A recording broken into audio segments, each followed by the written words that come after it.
hello একো নাই লাইভটো কাট খাই গৈছিলে মানে লাইভ কাট খাই গৈছিলে হা টেকনিক্যাল গ্লিচ হয় কেতিয়াবা দুটাই কথা নহয় তো হয়নে সো আমি কি চাই আছিলো এটো লাইভটো কাট খাই গৈছিলে ইয়াৰ পাছৰ ক্লাছটো একন থাকি গৈছিলে হা এখন মই কৈ দিছো হয়নে সো আমি হিষ্ট্ৰি পঢ়ি আছিলো কি কৈ আছিলো মই কৈছিলো যে এইফালে কি আছিল আমাৰ ৰাষ্ট্ৰকূট আছিল এতিয়া হয়নে ৰাষ্ট্ৰকূট বংশ আছিল হয়নে সো চালুক্য কি আছিল কল্যাণী চালুক্য কথা কৈছিলো মই প্ৰথম চালুক্য আছিল প্ৰথম চালুক্য কথা কৈছিলো যে ফাৰ্ষ্ট চালুক্য আছিল আমাৰ কি চালুক্য বাতাপি শেখৰ ৰজা কীৰ্তিবৰ্মন মানে এই কীৰ্তিবৰ্মনক হত্যা কৰিলে এই কীৰ্তিবৰ্মনক হত্যা কৰিলে কোনে হত্যা কৰিলে বুলি কলো মই কীৰ্তিবৰ্মনক কোনে হত্যা কৰিলে বুলি কলো কীৰ্তিবৰ্মনক হত্যা কৰিলে কোনে কীৰ্তিবৰ্মন দ্বিতীয় হত্যা কৰিলে কোনে ৰাষ্ট্ৰকূট বংশৰ প্ৰথম ৰজা যাৰ নাম দান্তিদুৰ্গ হৈ গল সো দান্তিদুৰ্গক হত্যা কৰি পেলাই চালুক্য বাতাপি সম্পূৰ্ণৰূপে শেষ কৰিলে মানে এই চালুক্য বাতাপি সম্পূৰ্ণৰূপে শেষ কৰাৰ পাছত ইয়াত কি বংশ উত্থান হ'ব ইয়াত উত্থানৰ বংশৰ নাম হ'ব ৰাষ্ট্ৰকূট বংশ আৰু ৰাষ্ট্ৰকূট বংশৰ প্ৰতিষ্ঠাপক কোন হ'ব তেতিয়াহ'লে দান্তিদুৰ্গ হৈ গল সো সেইখিনি পৰা আমি যদি ৰাষ্ট্ৰকূট পঢ়ো আমাৰ সিকুৱেন্সটো বেয়া হ'ব হয়নে সো সিকুৱেন্সটো মেইনটেইন কৰিবৰ কাৰণে আমি চালুক্য গোটেইটা শেষ কৰিব লাগিব তাৰ মানে আমি এটা পঢ়িব লাগিব চালুক্য দ্বিতীয়খন চালুক্য কল্যাণী বিষয় আমি এটা পঢ়িব লাগিব চালুক্য কল্যাণী বিষয় কেলে পঢ়িব লাগিব কাৰণ চালুক্য তিনিখন কমপ্লিট কৰিম তাৰপৰা আমি ৰাষ্ট্ৰকূটলৈ যাম ঠিক আছে না তাৰপৰা আমি ৰাষ্ট্ৰকূটলৈ যাম এতিয়া চোৱা চালুক্য কল্যাণী কেতিয়া প্ৰতিষ্ঠা হ'ব চালুক্য কল্যাণী প্ৰতিষ্ঠা হ'বলৈ হ'লে এই ৰাষ্ট্ৰকূট বংশকটো শেষ কৰিব লাগিব তাৰ মানে যদি জেগা একেটাই হয় টেৰিটৰি একেটাই হয় তাতো একেলগেতো তিনটা বংশ দুটা বংশ এখন কৰাটো অসম্ভৱ কথা হয়নে তেতিয়া হ'লে কি হ'ব এই ৰাষ্ট্ৰকূট বংশক মাৰিব লাগিব কোনে মাৰিব চালুক্য কল্যাণী মানে কি কল্যাণী হ'ল তাৰ ৰাজধানী ঠিক আছে না চালুক্য দ্বিতীয় চালুক্য বংশ উত্থান হ'ব লাগিব তাৰ মানে এই বংশৰ পতন হ'ব লাগিব ঠিক আছে সেইদৰে ৰাষ্ট্ৰকূট বংশ পতন হ'ল ৰাষ্ট্ৰকূটৰ শেষৰজন ৰজালৈ ৱেইট কৰি আছিলে যে দুৰ্বল এজন আহক চোৱা এইখিনিত এটা ৰাজ্য এখন ৰজা আছে এখন ৰাজ্যৰ এজন ৰজা আছে আৰু ইয়াত এখন ৰাজ্যৰ এজন ৰজা আছে এই ৰাজ্যজনে যদি এইজন যদি দুৰ্বল নহয় তেতিয়া মানে আক্ৰমণ কৰিব নকৰে তে ৱেইট কৰিব যাতে এজন দুৰ্বল হওক সো দুৰ্বল হোৱাৰ লগে লগে এজন ইয়াক আক্ৰমণ কৰিব মানে কৰ্ক দ্বিতীয় নামৰ যিজন ৰজা আছিলে তেওঁক আক্ৰমণ কৰি পেলাই তেওঁ ৰাষ্ট্ৰকূট বংশ শেষ কৰিব আৰু কি বংশ নিজৰ বংশ প্ৰতিষ্ঠা কৰিব যেটো হ'ব কি চালুক্য তাৰ মানে চালুক্য তিনিবাৰৰ বাবে আগমন ঘটিব সো চালুক্য কল্যাণী ৰজা আহিব তৈলাভ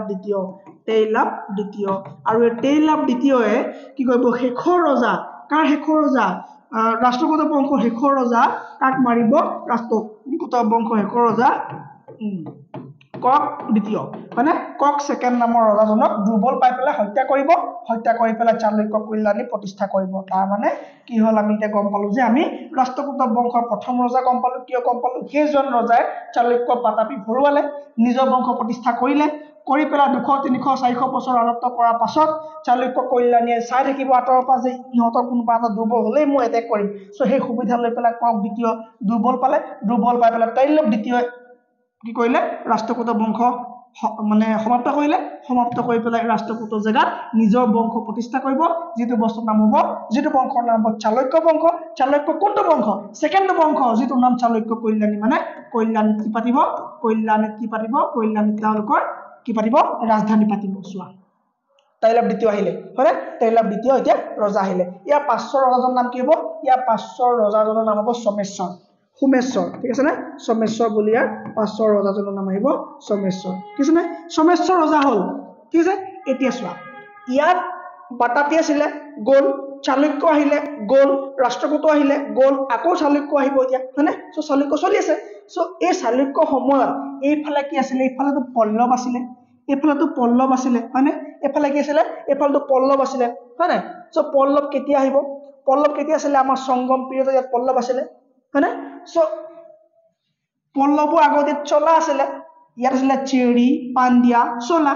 হয়নে এই চলা বংশক মাৰি পেলাই ইয়াত কোন বংশ আছিলে পল্লৱ বংশ আছিলে পল্লৱ বংশৰ ৰজা মহেন্দ্ৰ বৰ্মনৰ কথা আমি পঢ়িলো নৰসিংহ বৰ্মনৰ কথা পঢ়িলো যিজন নৰসিংহ পুলকেশিং দ্বিতীয়ক হত্যা কৰিছিলে সেইখিনি কথা পঢ়িলো তাৰ মানে পল্লৱ বংশৰ শেষ হ'ল আৰু পল্লৱ বংশৰ শেষ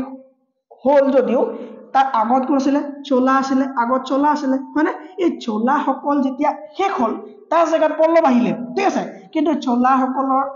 সতী সন্ততি যিবিলাক উত্তৰাধিকাৰী আছিলে তেওঁলোকে সামন্ত জীৱন যাপন কৰিছিলে ফিউডিষ্ট হৈ আছিলে হয়নে চ' তেওঁলোকেতো ৱেইট কৰি আছিলে যে আমি ককা আইতাৰ ককা আমাৰ দেউতাহঁতৰ আমি বদলা ল'ব লাগিব যে আমাৰ কি হয় আমাৰ ককাহঁতক মাৰি পেলাই পল্লৱসকল আহিলে চ' আমি ৱেইট কৰি আছো ঠিক আছে নে চ' যেতিয়া পল্লৱ ৰজা দুৰ্বল হ'বলৈ ধৰিলে পুনৰবাৰ চোলাসকল আহি পেলাই ইয়াত আৰম্ভ কৰিলে তেওঁলোকৰ কাম তাৰমানে তেওঁলোকৰ ৰজা হোৱাৰ সপোন তেওঁলোকে পূৰণ কৰিলে কাৰণ পল্লৱসকলৰ বংশটো এটা সময়ততো সদায়তো যোগ্য ৰজা নাথাকে ন চন্দ্ৰগুপ্ত অকল এজন হ'লেতো দেশখন নচলিব